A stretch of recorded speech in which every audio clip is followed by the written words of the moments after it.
কি এক আজব ফুটবল। সবার হাতে বিশ্বকাপ উঠল, কিন্তু নেইমার জুনিয়র হাতে উঠল না। যে ছেলেটা ছোটবেলা থেকে বিশ্বকাপ জেতার স্বপ্ন দেখেছে, যে কোটি কোটি মানুষকে ফুটবল ভালোবাসতে শিখিয়েছে, আজও সেই স্বপ্নটা অপূর্ণ। এবার শুনলুম ৫৫ জনের তালিকার মধ্যে নেইমারের নাম আছে, কিন্তু তারপরেও জানি না তাকে জাতীয় দলে ডাকবে কিনা। সেদিন কোটি কোটি নেইমার ভক্ত ফোনের দিকে তাকিয়ে থাকবে শুধু একটা খবরের জন্য, নেইমার কি আবার হলুদ জার্সি গায়ে মাঠে নামবে? আর যদি সে ফিরে আসে, তাহলে কি পারবে এই বিশ্বকাপটা হাতে নিতে? পারবে কি কোটি কোটি ভক্তদের মুখে হাসি ফোটাতে?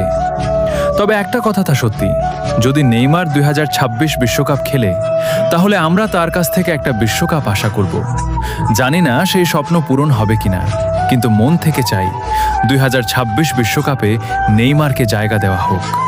কারণ কিছু স্বপ্ন শেষবারের মতো হলেও পূরণ হওয়া দরকার।